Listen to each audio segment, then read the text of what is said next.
The poor boy follows a millionaire to a church. What he revealed after praying was able to completely change his life. Welcome to the channel. Enjoy the video. Give it a like, subscribe, turn on notifications, comment and share. The crisp autumn air of Boston swirled around Thomas Blackwell as he stepped out of his sleek, black luxury car. The leaves crunched beneath his polished shoes as he made his way towards the old stone steps of St. Patrick's Church. At 42, Thomas cut an impressive figure in his tailored suit, but the deep lines etched around his eyes told a story of recent sorrow. As he approached the church, Thomas felt a familiar pang in his chest. It had been 2 years since he'd lost his beloved wife, Sarah, and the pain still felt as fresh as the day she'd passed. He'd avoided this place since her funeral, but a promise was a promise, even if made to someone who was no longer here. Unbeknownst to Thomas, a pair of keen brown eyes watched his every move from behind a nearby tree. 11-year-old Kevin Martinez had been waiting for hours, hoping to catch a glimpse of the man everyone in the neighborhood whispered about. The rich businessman who'd come from nothing, they said.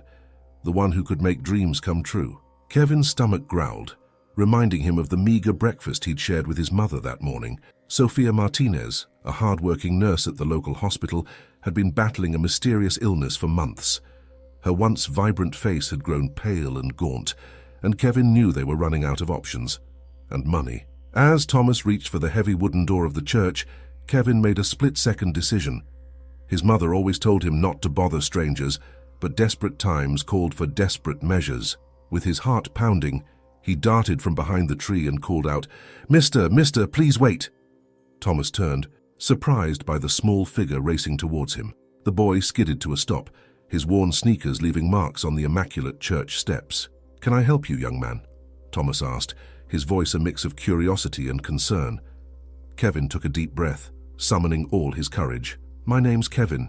Sir Kevin Martinez. I need your help. My mom's real sick and we can't afford her medicine. I heard you help people sometimes. Could you maybe help us?" Thomas studied the boy's face, noting the determination in his eyes, despite the trembling of his lower lip. Something about Kevin's earnest plea stirred a memory deep within him, a reminder of his own humble beginnings and the helping hands that had guided him to success. "Kevin," Thomas said gently, kneeling to meet the boy's eye level, "why don't you tell me more about your situation? But first, let's step inside. It's getting chilly out here." As they entered the church, neither noticed the shadow that detached itself from a nearby alley, following them with purposeful steps. Inside, the air was heavy with the scent of incense and old wood. Kevin's eyes widened as he took in the soaring ceilings and glittering stained glass windows. Thomas led him to a quiet corner, away from the few parishioners scattered among the pews. "Now, Kevin," Thomas began, "tell me about your mother. What's wrong with her?" Kevin's words tumbled out in a rush. "She's a nurse at Boston General, but she's been real sick for months. The doctors can't figure out what's wrong. She's always tired and sometimes she coughs so hard I'm afraid she'll never stop. We can't afford the tests they want to do. And she's too proud to ask for help at the hospital." Thomas listened intently, a frown deepening on his face. "Boston General, you say?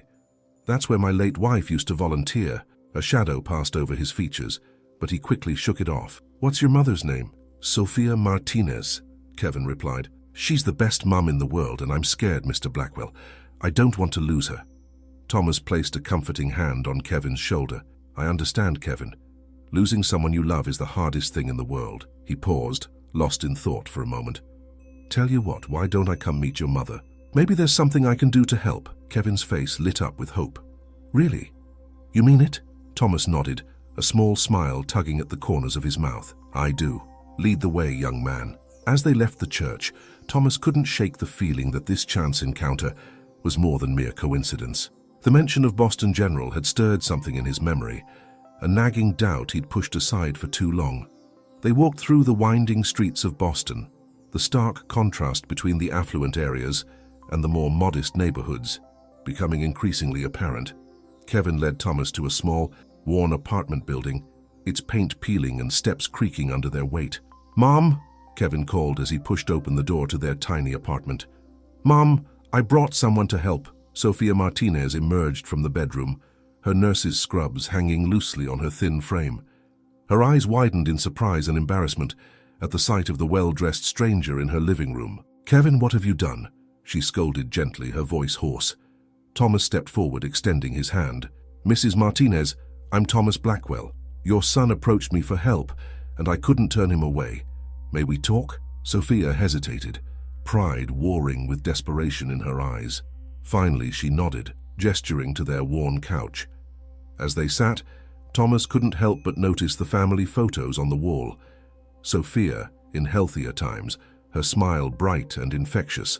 "Mrs. Martinez, Kevin tells me you're having some health issues. I'd like to help, if you'll let me," Thomas said softly. Sophia's eyes filled with tears. "Mr. Blackwell, I appreciate your kindness, but we can't accept charity. I'm sure things will turn around soon." Thomas leaned forward, his gaze intense. "This isn't charity, Mrs. Martinez. Think of it as an investment in your family's future. Kevin here is clearly a bright young man, and the world needs dedicated nurses like yourself. Please let me arrange for you to receive the best care possible." As Sophia wavered, a coughing fit overtook her. Kevin rushed to her side, his small hand rubbing circles on her back. The sight tugged at Thomas's heart, reminding him painfully of Sarah's final days. When the coughing subsided, Sophia looked up at Thomas with red-rimmed eyes. "Why?" she asked simply. "Why would you help strangers?" Thomas's gaze drifted to the window, where the Boston skyline loomed in the distance. "Because someone once helped me when I had nothing.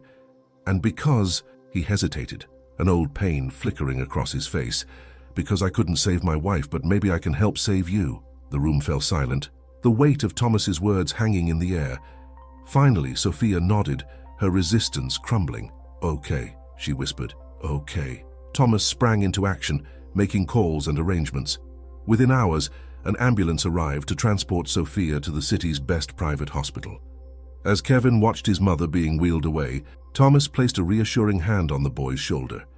"She's going to get the best care possible, Kevin, I promise." Kevin looked up at Thomas, his eyes shining with a mixture of gratitude and hope. "Thank you, Mr. Blackwell. I don't know how we'll ever repay you." Thomas smiled, a warm, genuine smile that reached his eyes for the first time in years. "You don't have to, son. Just focus on taking care of your mum." As they watched the ambulance drive away, neither Thomas nor Kevin noticed the figure across the street, watching intently from the shadows of an alley. The observer pulled out a phone, dialing quickly. "It's me," the person said in a low voice. "Blackwell's involved now. This complicates things." That night, as Thomas lay in bed in his luxurious penthouse apartment, he couldn't shake the feeling that he'd stumbled onto something bigger than a simple case of a sick mother and a desperate son. The mention of Boston General had awakened old questions about Sarah's death, questions he'd tried to bury along with her. He reached for the framed photo on his nightstand, tracing Sarah's smiling face with his finger. "What really happened to you, my love?" he whispered into the darkness. "And what have I gotten myself into?" As sleep finally claimed him, Thomas had no idea that his act of kindness had set in motion a chain of events that would unravel a web of secrets, lies, and unexpected connections. In the coming days, he would discover that in Boston, even the most innocent of encounters could lead to earth-shattering revelations, and somewhere in the city, hidden eyes watched and waited, knowing that Thomas Blackwell's journey into the past had only just begun. The following morning, Thomas woke with a sense of purpose he hadn't felt in years. He dressed quickly, forgoing his usual tailored suit for a more casual ensemble. As he drove to the hospital where Sophia Martinez had been admitted, his mind raced with questions. The pristine halls of St. Mary's Private Hospital were a far cry from the overcrowded corridors of Boston General.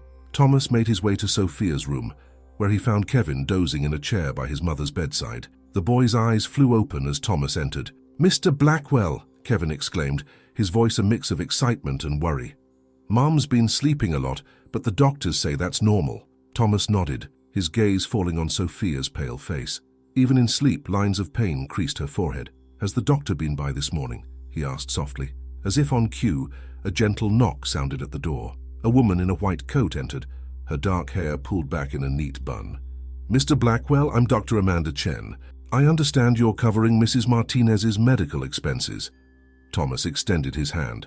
"That's correct, Dr. Chen. How is she doing?" Dr. Chen's eyes flickered between Thomas and Kevin before she spoke. "Perhaps we could step outside for a moment." Once in the hallway, Dr. Chen's professional demeanor softened slightly. "Mr. Blackwell, I have to admit I'm puzzled.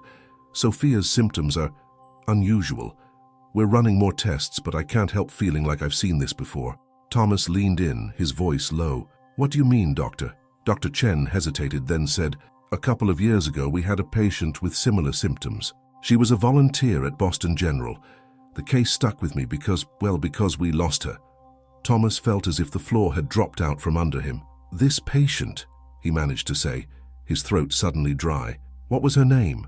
I'm sorry, I can't disclose that information, Dr. Chen replied. Patient confidentiality.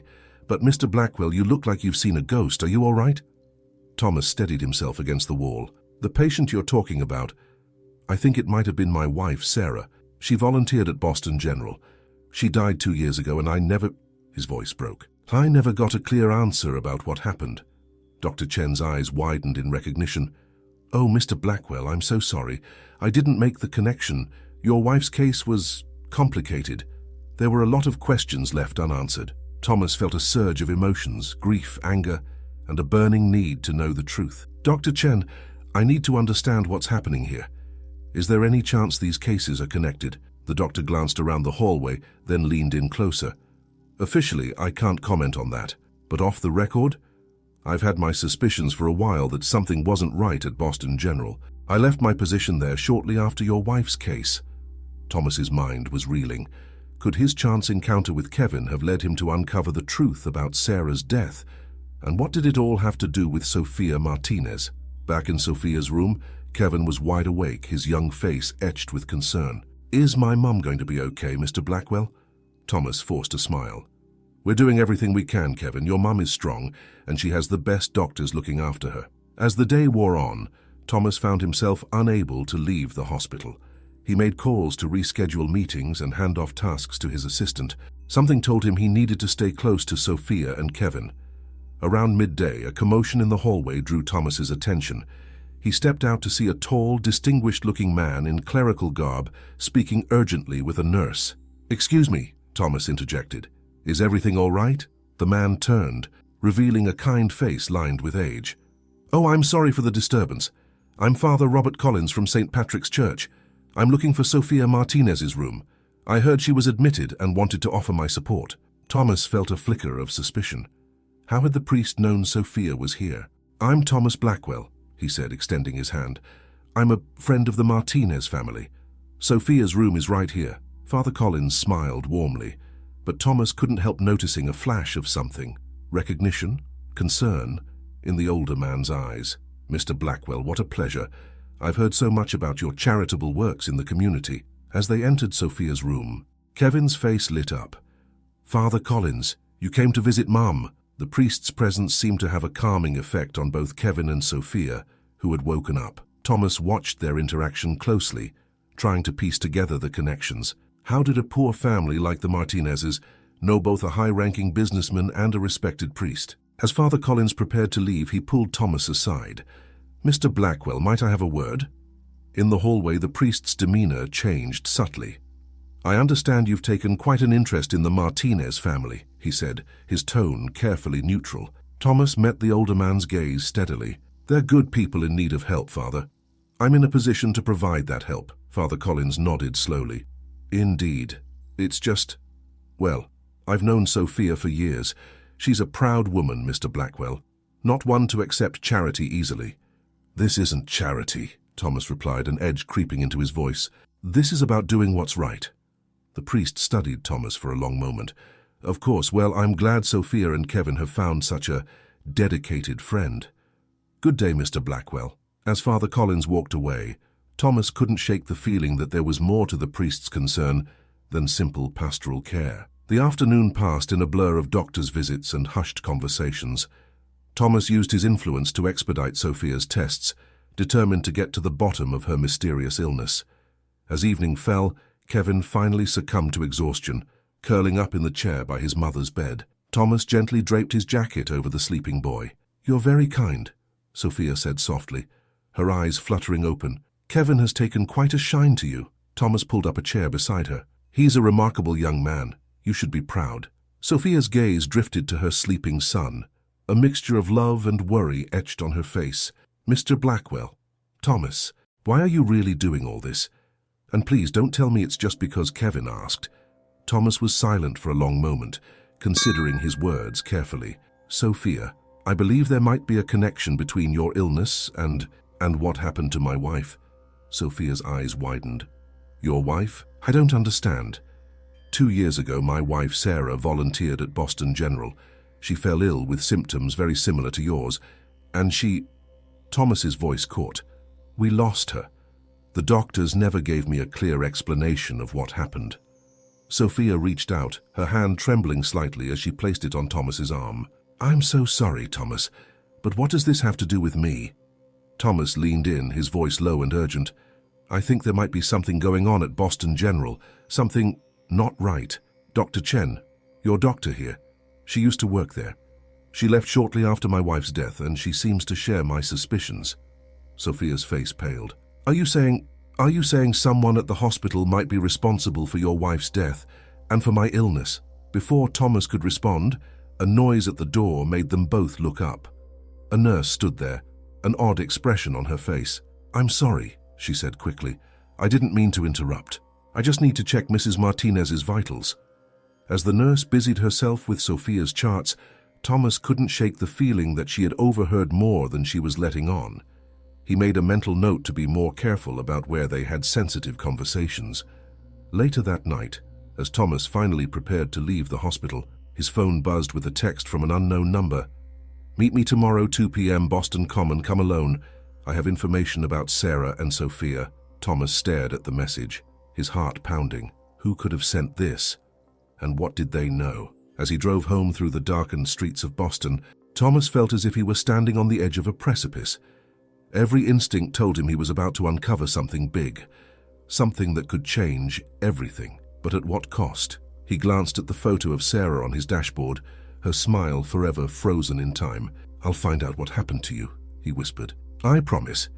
Little did Thomas know that across town in a dimly lit office, Father Robert Collins was making a phone call of his own. He's asking questions, the priest said urgently. We need to contain this situation before it spirals out of control. As Boston slept, the wheels of a long-buried secret began to turn, threatening to bring down those who had thought their sins safely hidden in the past. The next morning dawned grey and misty, a fitting backdrop for the tension that had settled over Thomas like a heavy cloak. He moved through his morning routine mechanically, his mind preoccupied with the mysterious text and the meeting that lay ahead. At the hospital, Thomas found Kevin asleep in an uncomfortable-looking chair, a half-eaten sandwich on the table beside him. Sophia was awake, looking slightly better than the day before. Good morning, Thomas said softly, not wanting to wake Kevin. How are you feeling? Sophia managed a weak smile. A little stronger, I think. The doctors say the new treatment seems to be helping. Thomas nodded, relief washing over him. That's good news. Listen, Sophia, I need to step out for a while this afternoon. Will you be okay here with Kevin? A flicker of concern crossed Sophia's face. Of course, is everything all right? Thomas? He hesitated, torn between his desire to protect her and his growing need for allies in this mysterious situation. I'm following up on a lead, he said finally, about what we discussed last night. Sophia's eyes widened slightly, but she simply nodded. Be careful, Thomas. I have a feeling we're dealing with something bigger than we realize. As Thomas turned to leave, Sophia called out softly, Thomas, thank you for everything. He smiled, a warmth spreading through his chest despite the worry gnawing at him. You don't need to thank me, Sophia. We're in this together now. The hours crawled by as Thomas waited for his mysterious meeting. He tried to distract himself with work emails and calls, but his mind kept drifting back to Sarah, to Sophia's illness, to the web of connections he was only beginning to unravel. At last, it was time. Thomas made his way to Boston Common, the sprawling park at the heart of the city. The mist had lifted, but a chill remained in the air. He found a bench near the center of the park and sat down, his eyes scanning the faces of passers-by. Mr. Blackwell? Thomas turned to see a woman in her early 30s standing behind him. She wore a dark coat and sunglasses, her blonde hair tucked under a cap. I'm the one who texted you, she said, her voice low. My name is Rachel. I used to work at Boston General. Thomas gestured for her to sit. What can you tell me about my wife, about Sophia Martinez? Rachel glanced around nervously before speaking. I was a lab technician at the hospital when your wife was admitted. There was something off about her case. And others like it. Thomas leaned in, his heart racing. What do you mean, off? The symptoms didn't make sense, and the way some of the higher-ups were acting, it was like they were trying to cover something up. Rachel's voice shook slightly. I started asking questions, and suddenly I was transferred to a different department. A week later, I was let go. Do you have any proof? Thomas asked urgently. Rachel hesitated. Not exactly, but I kept notes. Names, dates, inconsistencies in lab results. I always meant to do something with the information, but I was scared. Then I heard about Sofia Martinez's case, and I knew I had to come forward. Thomas's mind was reeling. Rachel, this is incredibly helpful, but why come to me? Why not go to the authorities? A bitter laugh escaped Rachel's lips. The authorities, Mr. Blackwell, whoever is behind this has connections, high-up connections. I've seen police officers and city officials in hushed meetings with hospital administrators. No, going to the authorities would be useless and dangerous. As they talked, neither noticed the man sitting on a nearby bench, his face hidden behind a newspaper. But he was listening intently, his hand hovering near the phone in his pocket. Rachel handed Thomas a small flash drive. Everything I know is on here. Names, dates, possible connections. Be careful, Mr. Blackwell. These people, they won't hesitate to silence anyone who threatens them. As Rachel stood to leave, Thomas caught her arm gently. Thank you for this. And please, call me if you think of anything else. Or if you feel you're in danger. She nodded, a sad smile crossing her face. You're a good man, Mr. Blackwell. I hope you find the answers you're looking for. As Thomas watched Rachel disappear into the crowd, he felt a mixture of hope and dread. He finally had something concrete to go on, but he was also now keenly aware of the danger he might be in. Back at the hospital, Thomas found Kevin in much better spirits. The boy was sitting up, eagerly showing his mother a book he'd been reading. Mr. Blackwell, Kevin exclaimed. Mum's feeling a lot better today. The doctors say she might even be able to go home soon. Thomas smiled, genuinely happy to see the improvement in both of them. That's wonderful news. Kevin, Sophia, how are you really feeling? Sophia sat up a bit straighter in her bed. Much better, Thomas. Whatever treatment they're giving me seems to be working wonders. She paused, her eyes searching his face. Did your meeting go well? Thomas nodded slightly, his expression serious. We'll talk later, he said softly. As evening approached, Dr. Chen stopped by for her rounds. Mrs. Martinez, your progress is remarkable, she said, reviewing the charts. If this keeps up, we might be able to discharge you in a day or two. After Dr. Chen left, Thomas pulled her aside in the hallway. Doctor, I need to speak with you privately. It's about what we discussed earlier, about my wife's case and its possible connection to Sophia's. Dr. Chen's face grew serious. Mr. Blackwell, perhaps we should take this conversation somewhere more private.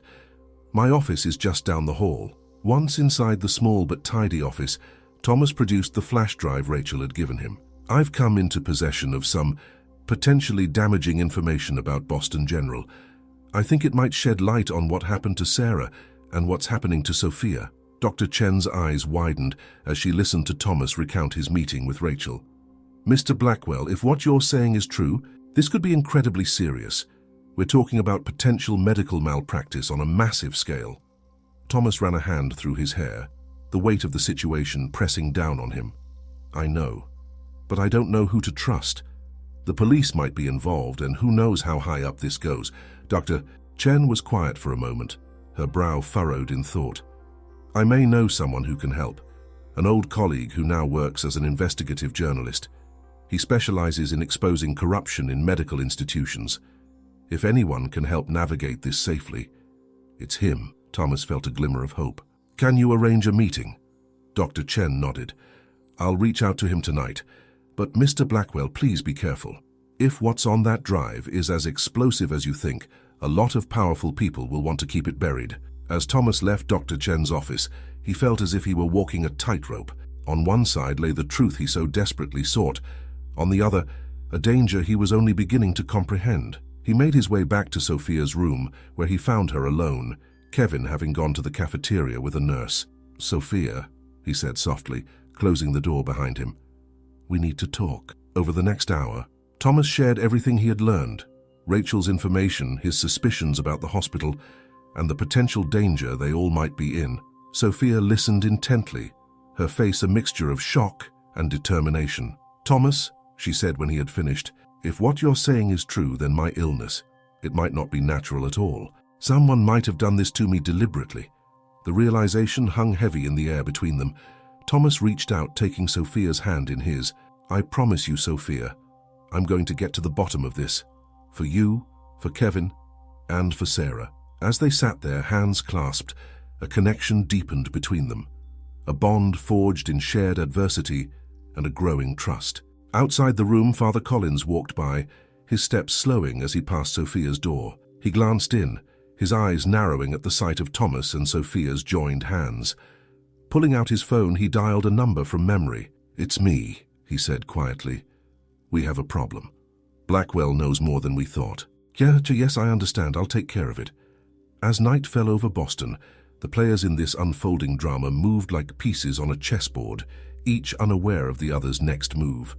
Thomas Blackwell, once a man focused solely on business success, now found himself at the center of a mystery that threatened to unravel everything he thought he knew about his past, present, and future. In the quiet of Sophia's hospital room, as Kevin slept peacefully in a cot nearby, Thomas made a silent vow. He would uncover the truth, no matter the cost. For Sarah's memory, for Sophia's life, and for the chance at a future he never knew he wanted until now. The next morning dawned bright and clear, a stark contrast to the clouds of suspicion and fear that seemed to hover over Thomas. He arrived at the hospital early, determined to speak with Dr. Chen before the day's activities began in earnest. He found the doctor in her office, poring over a stack of medical journals. She looked up as he entered, her face etched with concern. "Mr. Blackwell, I'm glad you're here. I've been doing some digging of my own and I think you need to see this." Dr. Chen pulled out a file, spreading several documents across her desk. "These are admission records from Boston General over the past 5 years. I've highlighted cases with symptoms similar to your wife's and Sophia's. Look at the pattern." Thomas leaned in, his eyes scanning the pages. There were at least a dozen cases, all with eerily similar symptoms and outcomes. Most disturbing of all, nearly half of them had ended in death. "My God," Thomas breathed. "This isn't just a coincidence. This is systematic." And Dr. Chen nodded grimly. "Exactly. And look at this. All of these patients were treated by the same small group of doctors and administered similar experimental treatments." Thomas's mind was racing. But why? What could they possibly gain from this? Before Dr. Chen could respond, there was a knock at the door. A nurse poked her head in. "Dr. Chen, you're needed in Mrs. Martinez's room. There's been a complication." Thomas felt his heart drop. He and Dr. Chen rushed to Sophia's room, where they found her in the midst of a violent coughing fit. Kevin stood by, his young face pale with fear. "Mom!" he cried as Thomas and Dr. Chen entered. "She just started coughing and couldn't stop." Dr. Chen immediately began examining Sophia, barking orders to the nurses who had followed them in. Thomas gently led Kevin out of the room, trying to calm the distraught boy. "It's going to be okay, Kevin," he said, hoping he sounded more confident than he felt. "Your mum is strong and Dr. Chen is the best. They'll figure this out." As they waited in the hallway, Thomas couldn't shake the feeling that this sudden downturn was no accident. Could someone have discovered they were investigating and decided to silence Sophia? After what felt like hours, but was likely only 20 minutes, Dr. Chen emerged from the room, her face grave. "We've stabilized her for now," she said quietly. "But her condition has definitely worsened. I'm ordering a new round of tests." Thomas nodded, his mind whirling. "Dr. Chen, given what we were just discussing, is it possible that someone could have—" The doctor's eyes widened slightly, understanding dawning. "Tampered with her treatment? It's not outside the realm of possibility. I'll personally oversee all of her care from now on." As Dr. Chen hurried off to arrange the new tests, Thomas's phone buzzed. It was a text from an unknown number. "Meet me at the Granary Burying Ground in 30 minutes. Come alone. R." Thomas hesitated. He didn't want to leave Sophia and Kevin, but this could be crucial information. Making a quick decision, he knelt down to Kevin's level. "Kevin, I need to step out for a little while. Will you be okay here with your mom? The nurses will be right outside if you need anything." Kevin nodded bravely, though his eyes were still wide with worry. "I'll take care of her, Mr. Blackwell, I promise." Thomas gave the boy's shoulder a reassuring squeeze before heading out. The granary burying ground was only a short walk from the hospital. As he approached the historic cemetery, Thomas couldn't help but feel a chill that had nothing to do with the cool autumn air. He found Rachel waiting near the entrance, her face partially obscured by large sunglasses and a scarf. "Mr. Blackwell," she said quietly as he approached. "Thank you for coming. I have more information, but we need to be careful. I think I'm being watched." They began to walk among the ancient gravestones, speaking in low voices. Rachel pulled out a small notebook from her purse. "I've been compiling information on the doctors involved in these cases. There's one name that keeps coming up, Dr. Andrew Pearson. He was the lead researcher on an experimental treatment program at Boston General."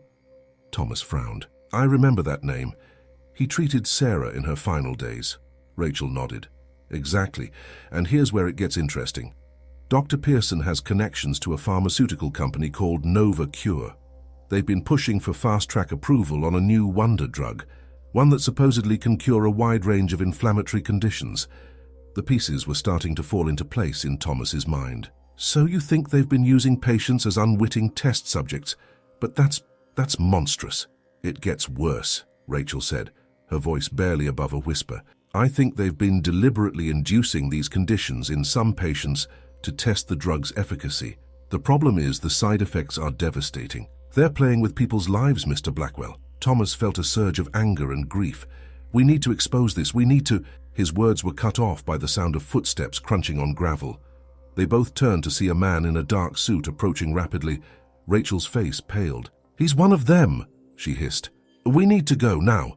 They hurried towards the cemetery exit, trying not to draw attention. As they reached the street, Thomas flagged down a passing taxi. "Get in," he told Rachel. "Go somewhere public, somewhere safe. I'll contact you later." As the taxi pulled away, Thomas turned to face the man who had been following them. To his surprise, he recognized him. It was one of the board members from Boston General. "Mr. Blackwell," the man said smoothly, "fancy meeting you here. Taking in some history." Thomas forced a neutral expression. "Just getting some fresh air. If you'll excuse me, I need to get back to the hospital." The man's hand shot out, gripping Thomas's arm with surprising strength. "I think it's time you and I had a little chat, Mr. Blackwell, about the future of your company and about the well-being of your new friends." The threat was thinly veiled, and Thomas felt a chill run down his spine. But before he could respond, a familiar voice called out, "Thomas? Is everything all right?" They both turned to see Father Collins approaching, his brow furrowed with concern. The board member quickly released Thomas's arm, his demeanor changing instantly. "Ah, Father Collins. I was just having a word with Mr. Blackwell here about a potential donation to the hospital. But we can continue this discussion later. Good day, gentlemen." As the man walked away, Father Collins turned to Thomas. "Are you all right, my son? You look troubled." Thomas hesitated. Could he trust the priest? But something in Father Collins's kind eyes made him decide to take a chance. "Father, I think I've stumbled onto something very wrong at Boston General, and I'm not sure who I can trust." Father Collins nodded solemnly. "Perhaps we should talk somewhere more private. The church is just around the corner." As they walked to St. Patrick's, Thomas felt a glimmer of hope. Maybe, just maybe, he had found another ally in this increasingly dangerous situation. Back at the hospital, Kevin sat by his mother's bedside, holding her hand as she slept fitfully. He didn't fully understand what was happening, but he knew it was serious. Looking at his mother's pale face, he made a silent promise. "Don't worry, Mom," he whispered. "Mr. Blackwell will figure this out. He'll make you better. I know he will." In St. Patrick's Church, Thomas poured out the whole story to Father Collins, who listened with growing concern. When Thomas finished, the priest was silent for a long moment. "Thomas," he said finally, "what you've uncovered is deeply troubling. If what you say is true, many people have been gravely harmed. We cannot let this continue." Thomas felt a wave of relief wash over him. "So you'll help us?" Father Collins nodded solemnly. "I will do what I can, but Thomas, be very careful. The people behind this, they have much to lose. They will not give up their secrets easily." As Thomas left the church, his mind was racing with plans and possibilities. He had allies now, Dr. Chen, Rachel, and Father Collins, but he also had powerful enemies, and the stakes were higher than ever. With renewed determination, he headed back to the hospital. Sophia and Kevin needed him, and he had a promise to keep, not just to them, but to Sarah's memory as well. Little did Thomas know that his world was about to be shaken to its very core as the final pieces of this complex puzzle began to fall into place. As Thomas hurried back to the hospital, his mind raced with the gravity of what he had uncovered. The autumn sun was setting, casting long shadows across the city streets, mirroring the dark revelations that had come to light. Entering Sophia's room, he found Kevin dozing in the chair beside her bed. Sophia stirred at his entrance, her eyes flickering open. "Thomas," she whispered, her voice weak but determined. "What's happening?" "I can see it in your face. Something's changed." Thomas sat down, taking her hand gently in his. "Sophia, I've discovered something big, but I need you to trust me. Can you do that?" Sophia's grip tightened on his hand. "I've trusted you this far, haven't I? Whatever it is, we'll face it together." Thomas nodded, his throat tight with emotion. He began to explain everything: the pattern of mysterious illnesses, the connection to Nova Cure, and the potential conspiracy reaching into the highest levels of Boston General. As he spoke, Sophia's eyes widened with a mix of shock and growing anger. "So this wasn't just bad luck? Someone did this to me, to your wife." "It seems that way," Thomas said grimly. "But we're going to expose them, Sophia. We're going to make this right." A soft noise from the corner made them both turn. Kevin was awake, his young face a mask of confusion and fear. "Mr. Blackwell, is someone trying to hurt my mom?" Thomas and Sophia exchanged a look, realizing the boy had heard more than they intended. Thomas moved to Kevin's side, kneeling to meet his eyes. "Kevin, I promise you, I'm doing everything I can to help your mom, and I won't let anyone hurt either of you. Do you understand?" Kevin nodded bravely, though his lower lip trembled slightly. "I trust you, Mr. Blackwell." The moment was interrupted by a knock at the door. Dr. Chen entered, her face grave. "Mr. Blackwell, can I speak with you outside for a moment?" In the hallway, Dr. Chen's professional demeanor cracked slightly, revealing the stress underneath. "Thomas, I've been reviewing Sophia's latest test results. They don't make sense. It's as if her condition is being manipulated, improving one moment, worsening the next. I think someone is tampering with her treatment." Thomas felt a chill run down his spine. "We need to move her. Now, it's not safe here." Dr. Chen nodded. "I agree. I've arranged for a private ambulance to take her to a secure facility outside the city, but we need to act fast." As they re-entered the room to prepare Sophia and Kevin for the move, Thomas's phone buzzed. It was a text from Rachel. "Emergency. Meet me at the church. Crucial information." Thomas hesitated, torn between staying with Sophia and potentially uncovering the final piece of the puzzle. Sophia, sensing his dilemma, spoke up. "Go," she said softly. "We'll be okay with Dr. Chen. Find out what Rachel knows." With a quick squeeze of Sophia's hand and a reassuring nod to Kevin, Thomas rushed out of the hospital. The streets were quiet as he made his way to St. Patrick's Church, the evening air carrying a hint of impending winter. As he approached the church, Thomas saw Rachel pacing nervously near the entrance. Her face was pale, her eyes darting around as if expecting danger at any moment. "Rachel," Thomas called softly. "What's going on?" She hurried over to him, pulling out a small USB drive. "This is it, Thomas, the smoking gun. Financial records, emails, everything linking NovaCure to the experimental treatments at Boston General. But we need to be careful. They know I have this, and they're—" Her words were cut off by the screech of tires. A black SUV pulled up, and two men in dark suits leaped out. "Run!" Rachel yelled, shoving the USB drive into Thomas's hand. They sprinted towards the church doors, hearts pounding. Just as they reached the entrance, a shot rang out, echoing off the stone walls. Rachel cried out, stumbling forward. Thomas caught her, dragging her inside the church. He slammed the heavy doors shut, hearing shouts and pounding from outside. "Rachel, are you hit?" Thomas asked frantically, lowering her to the floor. She grimaced, clutching her arm where blood was seeping through her jacket. "It's just a graze. I'll be okay." "But Thomas, you need to get that information out. It's the only way to stop them." Before Thomas could respond, a voice called out from the shadows of the church. "Mr. Blackwell, what's going on?" Father Collins emerged from the back of the church, his face a mask of concern. As he took in the scene, Rachel bleeding, the sounds of angry men outside, his expression hardened. "Quick! This way," he said, leading them towards a hidden door behind the altar. "This passage leads to the rectory.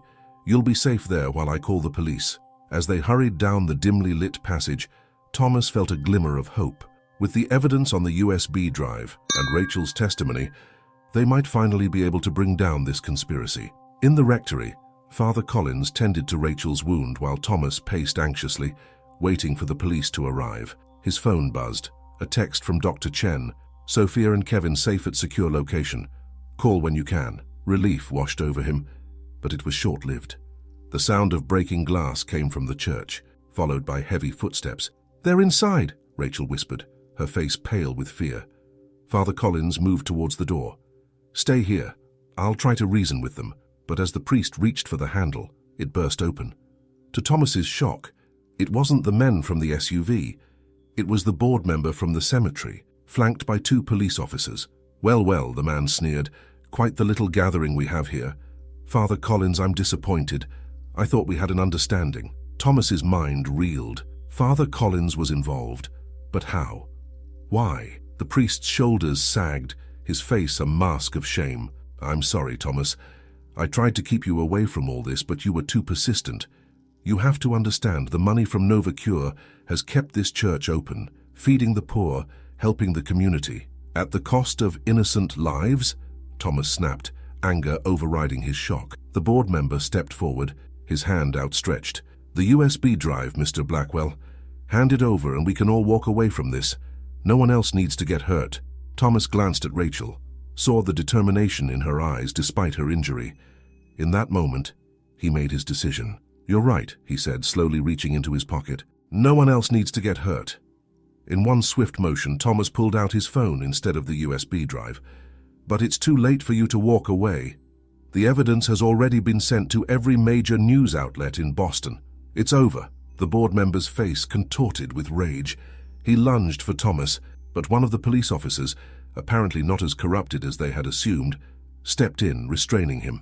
"Sir, I think we need to take a closer look at these allegations," the officer said firmly. What followed was a whirlwind of activity. More police arrived, this time from a different precinct. Statements were taken, evidence collected. Thomas watched in a daze as the board member and Father Collins were led away in handcuffs. Hours later, as the first light of dawn broke over Boston, Thomas found himself back at the secure facility where Sophia and Kevin had been taken. As he entered Sophia's room, he was greeted by the sight of her sitting up in bed. Color returned to her cheeks, with Kevin curled up asleep beside her.